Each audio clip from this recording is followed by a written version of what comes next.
사랑합니다. 또 태풍의 소식이 있네요.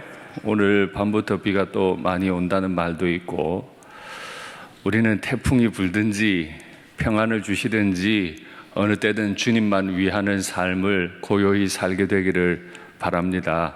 주님께서 살게 하시는 힘으로 살게 되기를 간절히 바랍니다. 아멘. 구원받은 그리스도인은 몸으로 무엇을 못할 것이 없습니다.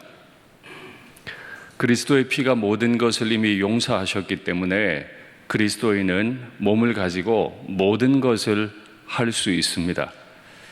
그러나 그리스도인은 구원받은 몸을 가지고 어떤 행동을 할 때 두 가지 기준을 따르는 것이 좋다고 말씀을 드렸습니다. 먼저 첫 번째는 모든 것이 유익한 것이 아니라는 걸 명심하는 겁니다.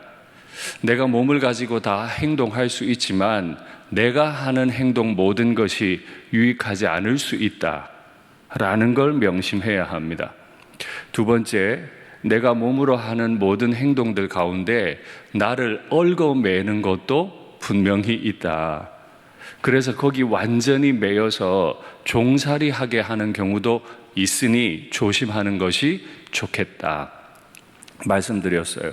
우리가 이 두 가지 기준에 명확하게 서 있지 않으면, 두 가지 기준을 따라 행동하지 않으면 우리의 영이, 우리의 육체가, 우리의 입이 마귀의 도구로 쓰임받을 가능성이 매우 높기 때문입니다. 그래서 입으로도 방종하고 마음으로 탐욕하는 그런 죄를 지을 수가 있지요. 우리의 몸은 오직 주의 영광만을 위해, 하나님의 영광만을 위해 쓰임받기 원합니다. 우리는 벌써 몇 주 전부터 음행의 문제를 다루고 있고, 오늘 고린도전서 7장도 역시 그 문제의 연속선상에 있습니다.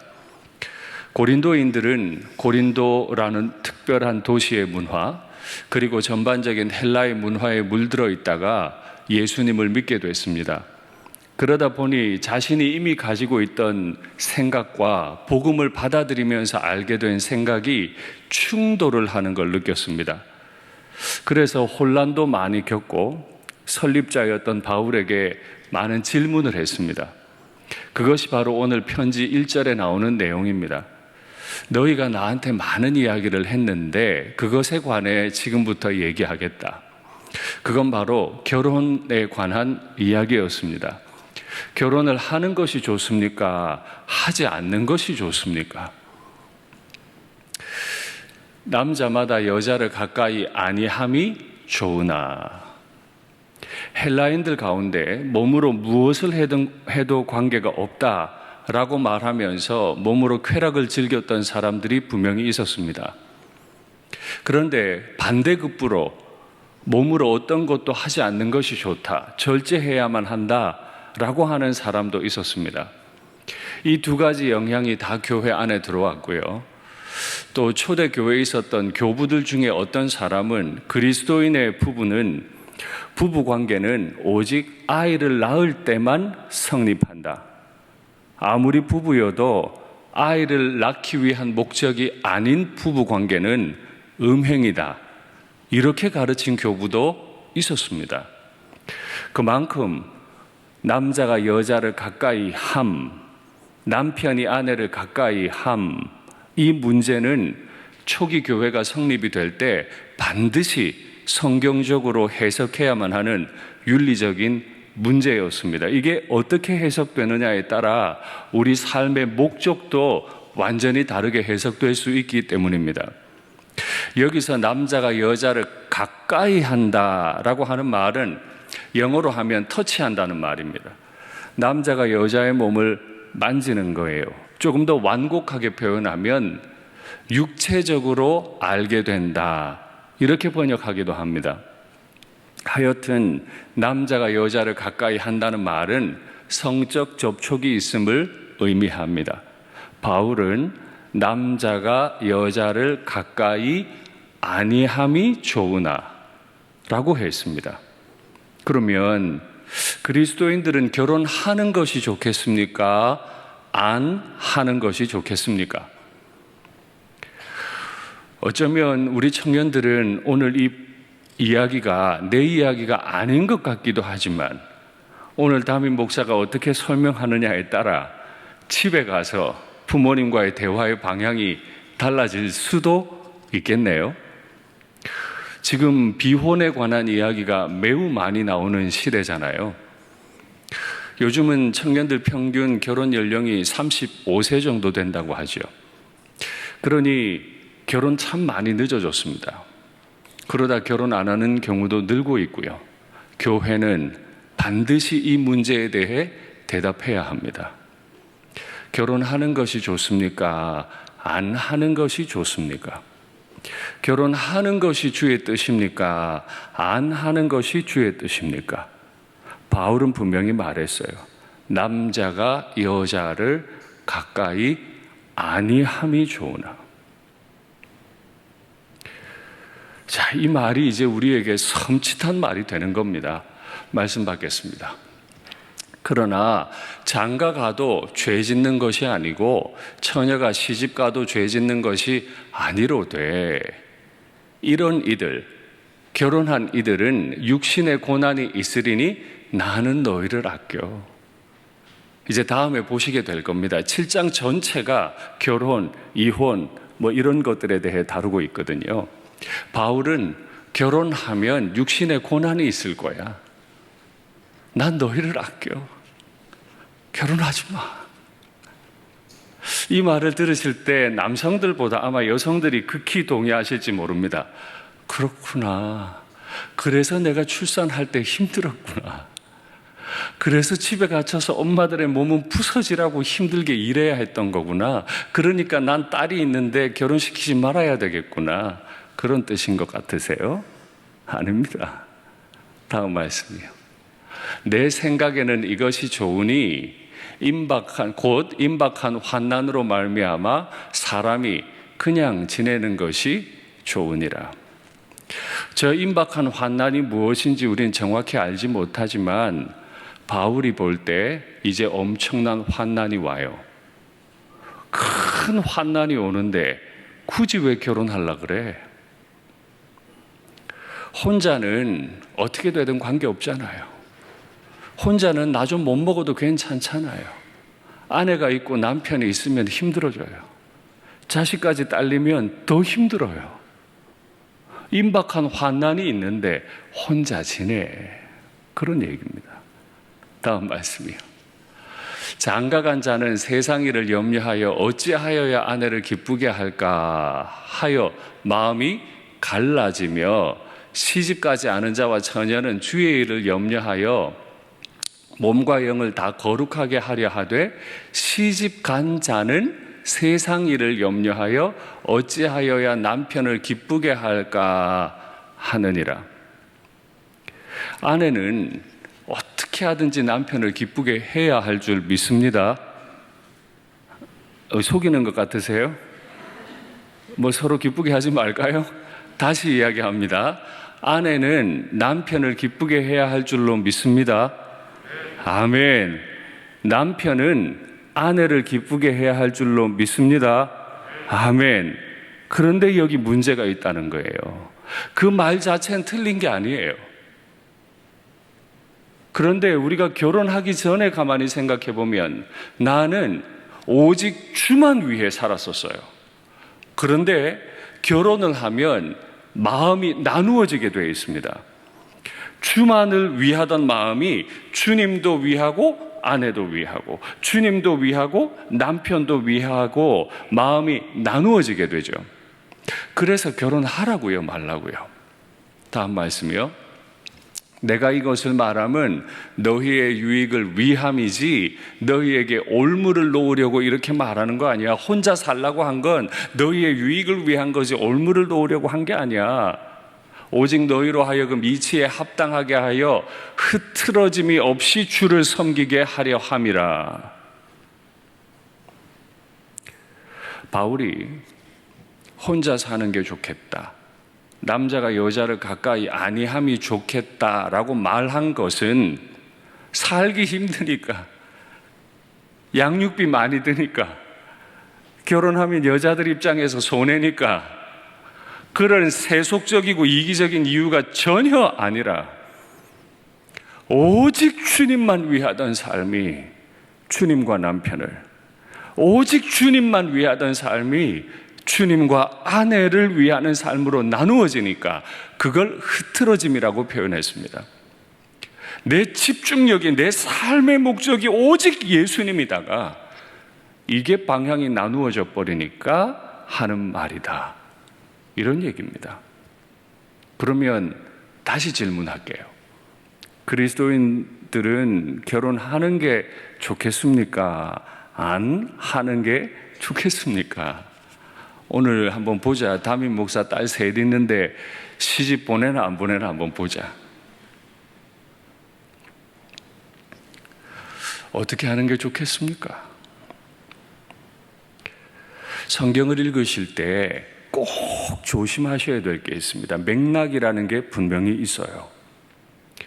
우리가 지금 장과 절을 다 기록해 놔버리니까 지난주에 들은 말씀, 이번 주에 들은 말씀 다 떨어진 것 같지만 사실 그렇지 않아요.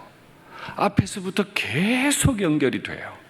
이따 설교 마지막 부분에서 보시면 더 큰 맥락이 있다는 걸 아시게 될 텐데, 맥락이 있어요. 그 맥락은 뭐죠? 음행이라는 맥락입니다.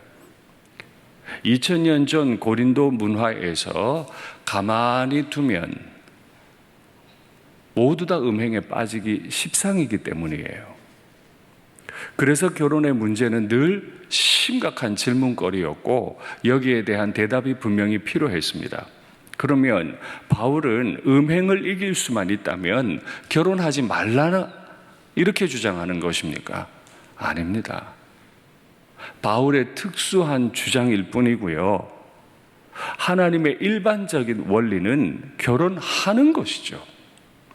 말씀 확인하겠습니다. 하나님이 그들에게 복을 주셨는데, 아담과 하와에게 복을 주셨는데 왜 복을 주셨을까요? 하나님이 그들에게 이르시되 생육하고 번성하여 땅에 충만하라. 사람이 어떻게 생육할 수 있죠? 짐승이 어떻게 생육하고 번성해요? 어떻게 땅에 충만할 수 있습니까? 혼자서 막 그냥 몸이 나누어지나요? 그렇지는 않을 거예요. 남자와 여자, 암컷과 수컷이 만나기 때문에, 육체적인 접촉이 있기 때문에 생육하고 번성하고 땅에 충만해질 수 있어요. 바다의 물고기와 하늘의 새와 땅에 움직이는 모든 생물을 다스리라. 생육, 번성, 충만, 정복, 다스림, 이 5가지의 사명을 이루기 위해 한 가지 하나님이 행하신 일이 복 주신 일이에요. 이 5가지 소명이 얼마나 대단하길래 하나님은 아담과 하와에게 복을 주셨어요. 하나님, 내 아들 내 딸이 결혼하기 원합니다. 왜 하기 원해? 혼자 살면 이상하잖아요. 나 죽고 나서 외로워서 어떡해요? 돈 많은 남자한테, 돈 많은 여자한테 시집장가 보내면 살기 편할 거 아니에요. 남자는 혼자 있으면 밥도 못 지어 먹고 못 써요. 그러니 빨리 장가 보내주세요.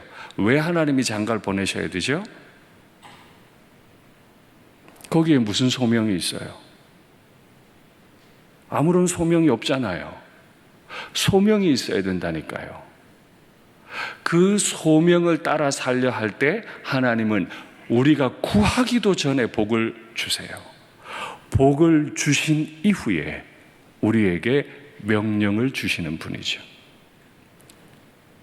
그 소명은 뭐예요? 그 명령은 뭐예요? 하나님의 뜻을 따라 이 땅을 다스리는 겁니다. 아직 죄가 들어오기 전 아담과 하와가 하나님의 마음을 다 알고 하나님이 주신 권위를 따라 이 땅을 다스리는 걸 생각을 한번 해보세요.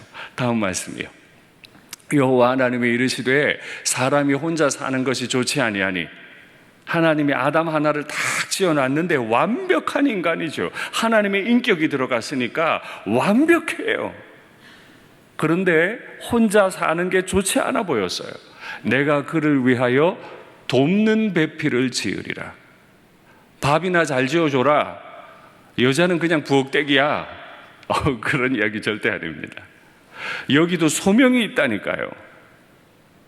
아담이 어떤 소명을 위해 지음받았는데 혼자 감당하는 것보다 돕는 사람이 있으면 이 소명을 더 잘 감당하겠구나.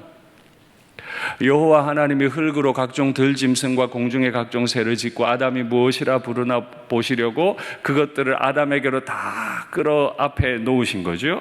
그랬더니 아담이 각 생물을 부르는데 그게 이름이 됐다는 거예요. 하나님이 아담 앞에 사자를 끌어놓으니까 아담이 넌 사자라고 하자. 이 이름 짓는 것이 통치의 시작입니다. 우리가 아이가 뱃속에 딱 생긴 걸 알면 태명이라는 걸 짓지요. 너무 충격적이게도 저는 제 세 딸들의 태명을 알지 못합니다. 기억이 안 나요. 지었는지 안 지었는지도 잘 모르겠어요. 기억이 안 나요. 별 관심이 없진 않았는데 기억이 안 나더라고요. 아무리 생각해도 첫째, 둘째, 셋째 태명이 기억이 전혀 안 나요. 그런데 하여튼 지금은 이름이 있잖아요. 그 이름 대충 짓나요? 아니죠. 무언가 의미를 담아요. 그래서 제 딸들의 이름 끝에는 다 해, 은혜, 해자가 있습니다. 아담도 어떤 의미를 가지고 생물들에게 이름을 부여했어요. 그것은 곧 아담이 그 생물을 통치하는 행위의 시작입니다. 하나님이 왜 아담 옆에 하와를 붙였다고요?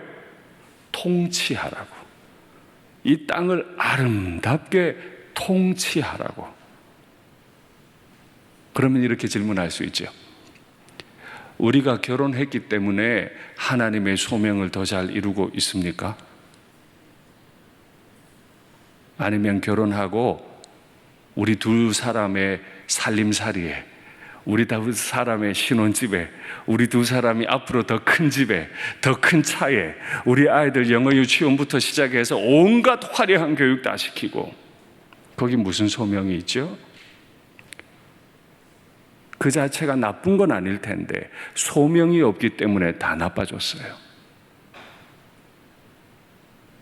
혼자 살아도 흐트러짐 없이 주를 섬기기 위해, 두 사람이 붙어서 살아도 흐트러짐 없이 주를 섬기기 위해, 우리는 그러니까 결혼을 해도 주를 위해, 결혼을 안 해도 주를 위해. 청년들 오늘 집에 가서 엄마 나는 이제 결혼 안 할래. 왜? 주를 위해 안 할 거야.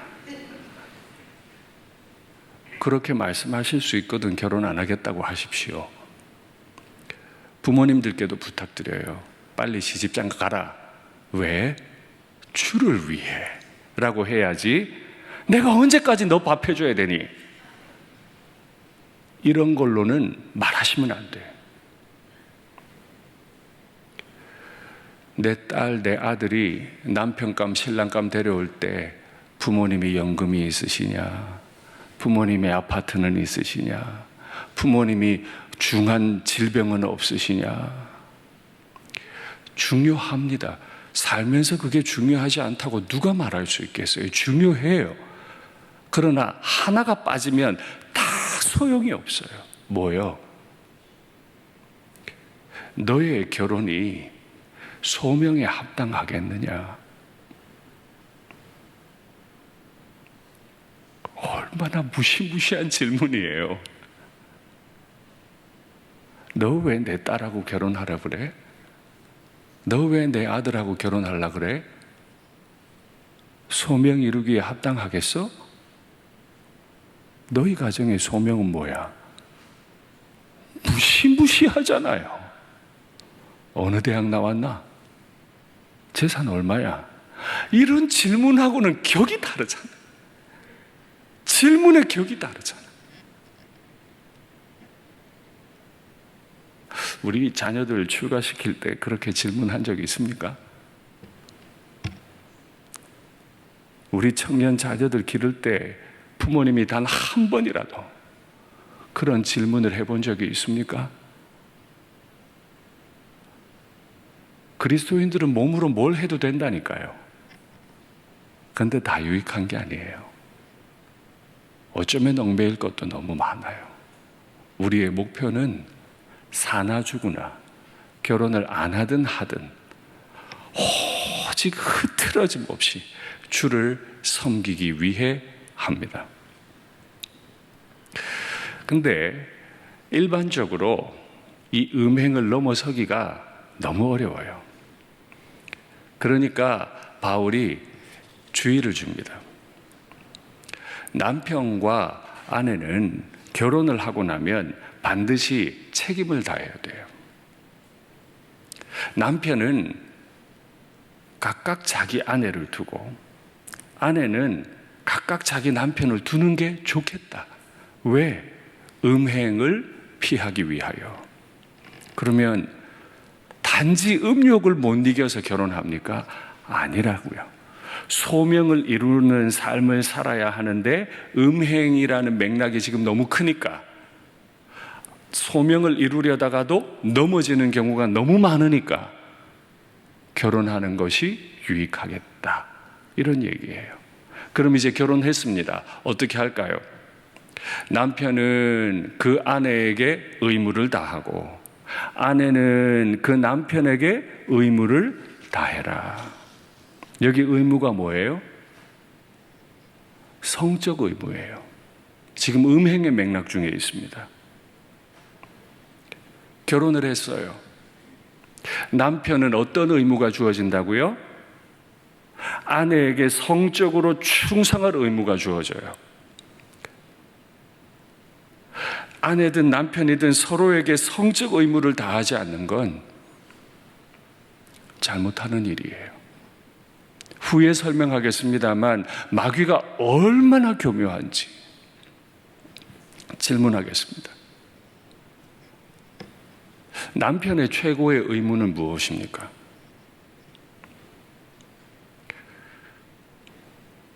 아내의 최고의 의무는 무엇입니까? 남편과 아내는 서로 만났을 때 서로에게 성적 의무를 충실히 다해야 합니다. 이게 지금 설교의 자리라 제가 더 깊이 들어가긴 좀 곤란한 점이 있습니다. 나중에 강의 때가 되면 더 깊이 있게 터치가 필요할 것 같아요. 성적 의무를 다하십시오. 남편을 수치스럽게 만들지 마십시오. 아내를 수치스럽게 만들지 마십시오. 그건 우리의 소명을 이루는데 방해가 될 뿐입니다. 남편의 성적 외로움을, 아내의 성적 외로움을 달래주시고 채워주십시오. 그것이 결혼한 이들에게 부여된 중요한 의무입니다. 성경은 어디까지 의무를 다하기를 말하느냐 하면 아내는 자기 몸을 주관하지 못하고 오직 그 남편이 하고 남편도 자기 몸을 주장하지 못하고 오직 그 아내가 한다. 이게 무슨 말이에요? 여보, 내가 자도 될까요? 여보, 내가 일어나도 될까요? 그런 의미가 아니고요. 이것도 성적인 맥락에 있습니다. 아내가 많이 피곤해요. 퇴근한 남편이 자꾸 아내의 몸을 터치하기 원해요. 그때 아내의 몸은 누가 주관해요? 저리 좀 가! 이러면 아내가 주관한 거예요. 그렇죠? 아내가 주관할 수 있다 없다? 자, 우리 정확하게 이야기하죠. 아내분들 대답하세요. 입술로 대답하셔야 돼요. 남편이 아내의 몸을 터치하기 원해요. 아내가 저리 가, 피곤해, 할 수 있다 없다? 대답을 하시라니까. 할 수 있다 없다? 왠지 없다고 대답해야 될 것 같지 않으세요? 왜 알면서 대답을 안 하세요? 빨리 대답. 이건 저의 명령이 아니에요. 성경의 명령이에요. 아내가 자기 몸을 주관할 수 있다 없다? 넘어가야 돼요, 말아야 돼요, 이거를. 일단 남편한테 갔다 다시 돌아오죠. 아내가 남편의 몸을 터치했어요. 남편이 저리 가, 나 피곤해, 할 수 있다 없다? 또 대답을 안 하려고 하지 마시고 대답을 하시라니까. 없어요. 물론 양해할 수 있죠. 그러나 성경이 사용하는 단어를 보세요. 남편의 이 몸은 자칫하면 창녀에게 던져요. 그래서 지난번 설교 제목이 창녀라는 단어가 들어갔습니다. 이 몸이 자칫하면 창녀의 침대에 누워요. 저와 연합된 예수님의 몸을 창녀의 침대에 던져버리는 격이 돼요. 그렇기 때문에 남편의 몸은 아내가 주관하고 아내의 몸은 반드시 남편이 주관해요. 내가 주장할 수 없어요. 여기서 그리스도인의 중요한 윤리 기준이 하나 나오죠. 주장하지 못함. 담임 목사 주장하면 안 돼요. 교회 그 어떤 직분자도 이렇게 되어야 합니다. 주장할 수 없어요. 왜 갑자기 부부 얘기하다 교회 얘기로 가는지 설교 마지막에 설명을 드릴 겁니다.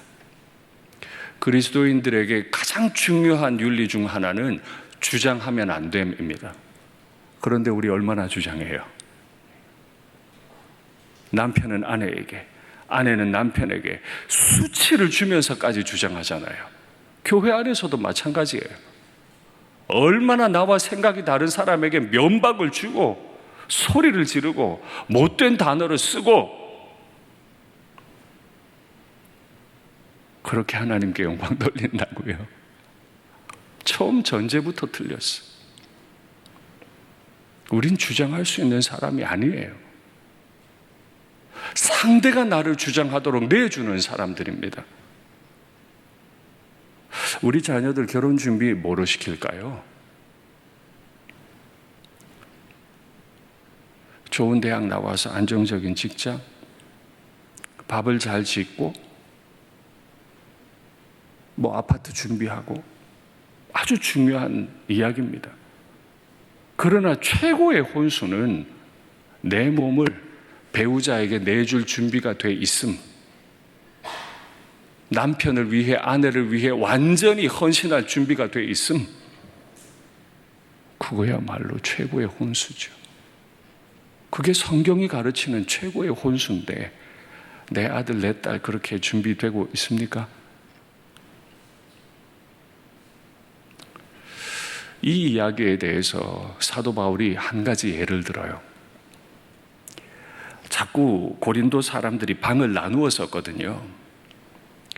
이게 습관이 돼가지고 예수님을 믿고 교인이 됐는데도 남편과 아내가 자꾸 방을 나눠 써요. 연세 높으신 어른들 보니까 방을 자꾸 나누시던데 또 너무 그걸 떠올리지 마십시오. 연세 높은 어른들은 한 침대에 이렇게 계시고 이렇게 하면 자꾸 잠이 깨기 때문에 좀 떨어져 주무실 수도 있다고 생각합니다. 그러나 일반적인 경우 고린도인들이 자꾸 젊을 때부터 분방을 해요. 습관이 됐어요. 왜 분방했을까요? 예수님 믿기 전에 로마인들, 헬라 문화에 물든 로마인들의 관습이 뭐냐면 집에다가 남편만 들어갈 수 있는 방 하나를 둬요. 아내는 오직 아기 낳을 때만 만나는 사람이고요. 자기가 성적인 즐거움을 위한 방은 따로 하나 만들어 놔요. 그리고 거기에 여자 노예들이나 창녀를 데리고 와요. 그래서 자연스럽게 결혼은 했지만 남편과 아내가 분방을 했거든요. 바울은 이것부터 바꾸라는 거예요. 분방하지 마. 복음이 들어가면 관계가 회복돼.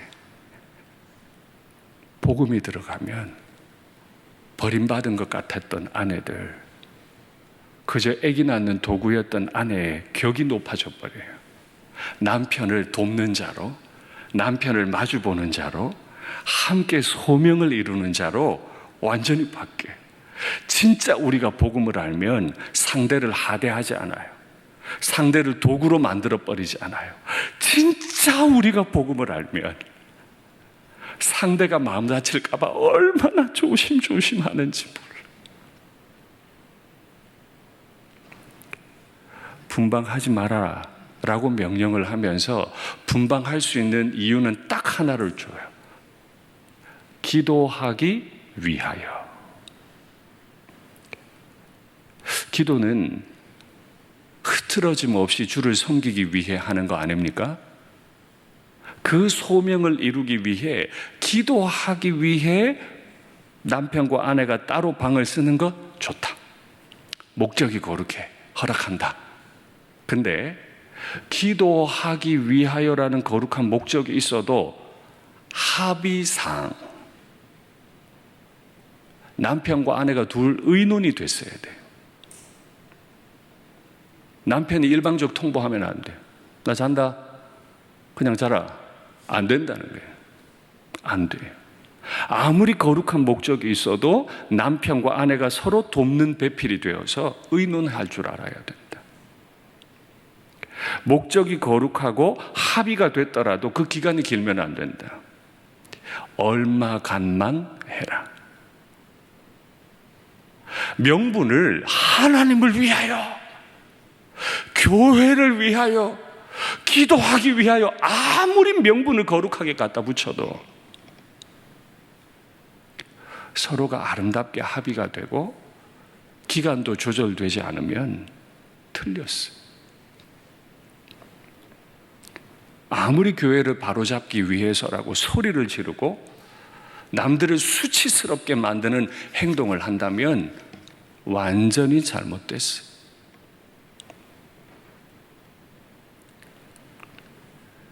왜 분방하지 말아야 하고 기도라고 하는 거룩한 목적을 위해서라도 합의하고 얼마간만 해야 합니까?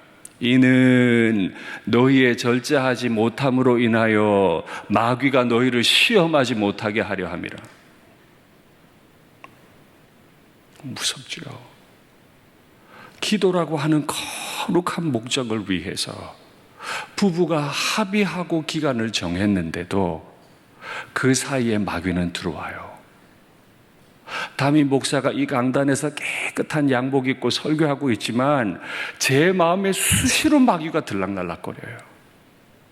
교회에서 장로님들께서 중요한 당회를 하시죠. 교회에서 재직회, 공동회 중요한 회의들 하죠. 마귀가 수시로 들락날락거려요. 수시로. 강대상에 있다고 마귀가 없는 게 아니고, 교회 얘기하고 있다고 마귀가 안 들어오는 게 아니고, 그 사이에 수시로 들락날락거리는 그 시험거리가 너희에게 있기 때문에 무너지게 될 거기 때문에 아무리 거룩해도 반드시 합의해야 하고 기간을 짧게 정해야 한다. 기독교 윤리의 아주 중요한 핵심은 아무리 거룩한 척해도 나는 곧 넘어질 수 있는 사람이다. 이걸 인정하는 거예요. 한 가지 질문해 볼까요? 교회를 사랑하시는 우리 성도님들의 사랑은 완벽합니까? 교회를 이해하고 계시는 여러 성도님들의 지혜는 완전합니까? 그런데 어떻게 큰 소리를 낼 수 있죠?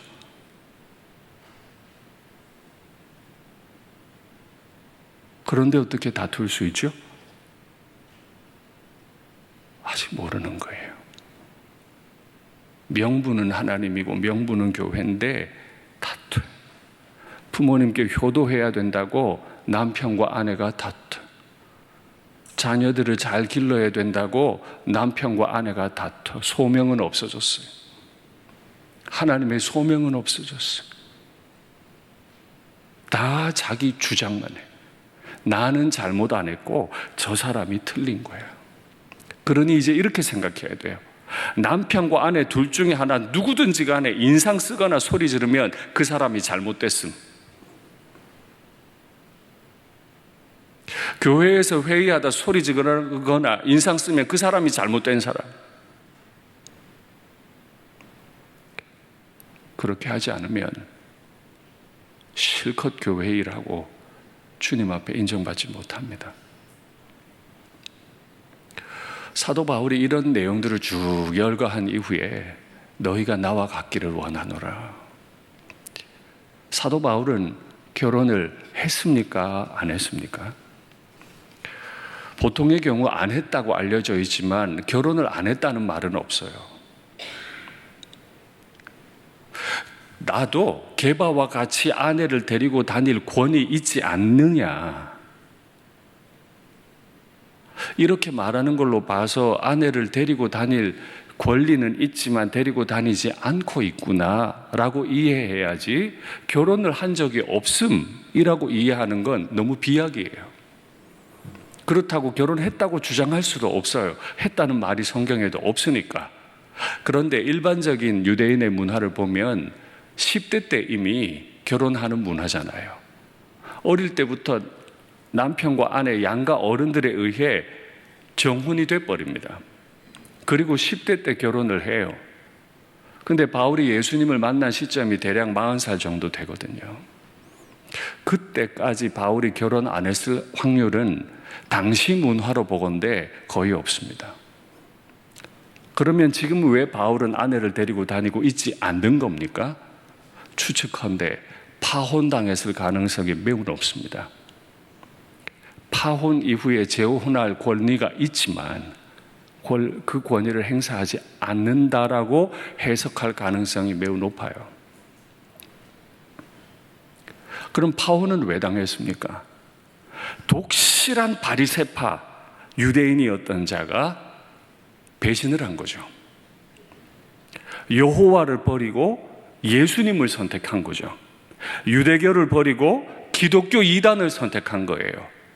아내가 남편에게 이혼을 선언할 수 있는 몇 가지 기준이 있는데 대부분 남편이 아내에게 이혼을 선언하거든요.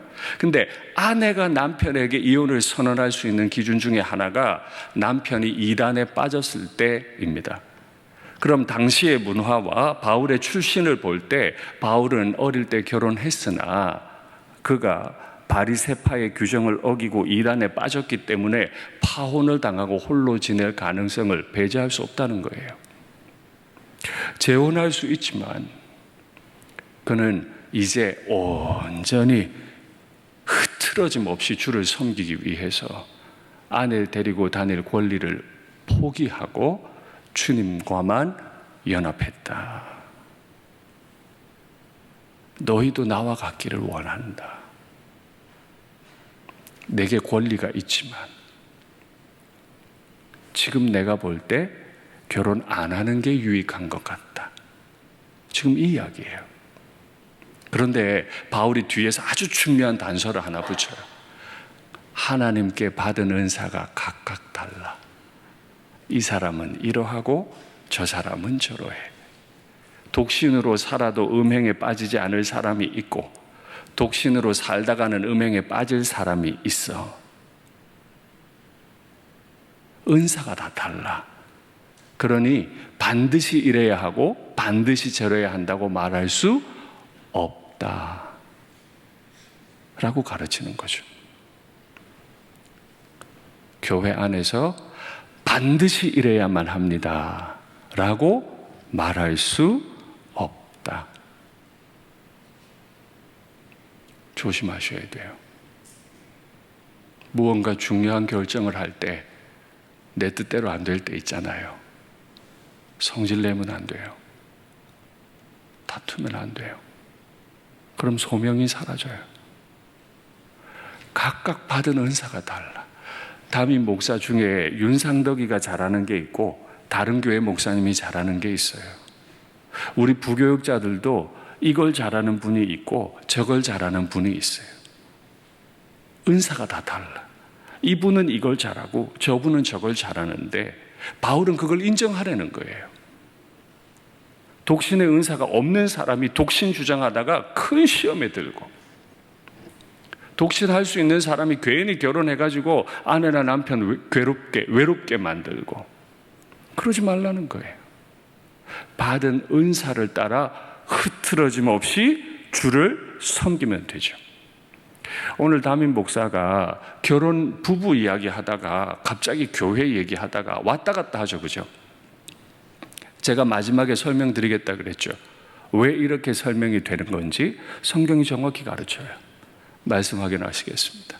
누구든지 언제든지 언제나 자기 육체를 미워하지 않고 오직 양육하여 보호하기를 그리스도께서 교회에게 함과 같이 하나니. 내 육체 미워하지 않잖아요. 눈에 먼지 하나만 들어가도 난리가 나잖아요. 내 육체 안 미워하고 양육하고 보호하기를 그리스도께서 교회를 그렇게 보호하신다는 거예요. 애지중지해가지고 교회에 먼지 하나만 들어가도 그거 빼내려고 얼마나 예수님이 조심조심 하시는지. 조심조심하고 계세요?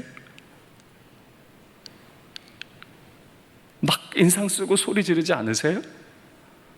그 몸의 지체의 힘이라. 그러므로 사람이 부모를 떠나 그의 아내와 합하여 그 둘이 한 육체가 될지니, 남편이 아내와 한 육체가 될지니 이 비밀이 너무 크구나. 나는 그리스도와 교회에 대하여 말하노라. 지금 부부에 대해 하는 얘기예요. 그리스도와 교회에 대해 하는 얘기예요. 그러나 너희도 각각 자기 아내 사랑하기를 자신같이 하고 아내도 자기 남편을 존경하라. 바울이 그리스도인의 가정생활을 설명하거든요. 그러다 갑자기 남편과 아내 설명하다가, 부모 자녀 설명하다가, 상정과 종을 설명하다가 다시 부부 이야기를 설명하면서 나는 그리스도와 교회에 대하여 말하는 중이다. 이렇게 말한단 말이죠. 그리스도와 교회 생활은 예배당 안에서만 이루어지는 게 아니고 삶의 모든 영역에서 이루어집니다. 내가 그리스도와 완전히 연합한 사람입니까? 부부 관계에서 증거가 나타나야 돼요. 내가 예수님을 사랑합니까? 아내 사랑의 증거를 보이십시오. 남편 사랑의 증거를 보이십시오. 내가 아내를 사랑하고 남편을 사랑합니까? 교회에서 나와 완전히 다른 가치관을, 형제를 사랑하는 증거를 보이십시오. 뗄 수 없어요. 아내는 끔찍히 사랑하는데 교회에서는 싸운다? 거짓말이에요. 교회에서는 끔찍히 봉사하는데 남편하고는 싸운다? 거짓말이에요. 자기 하고 싶은 일 하는 거예요. 자기 하고 싶은 곳에서 자기 나름대로의 일을 하는 거지 흐트러짐 없이 주님을 섬기는 중이 아니라는 말이에요.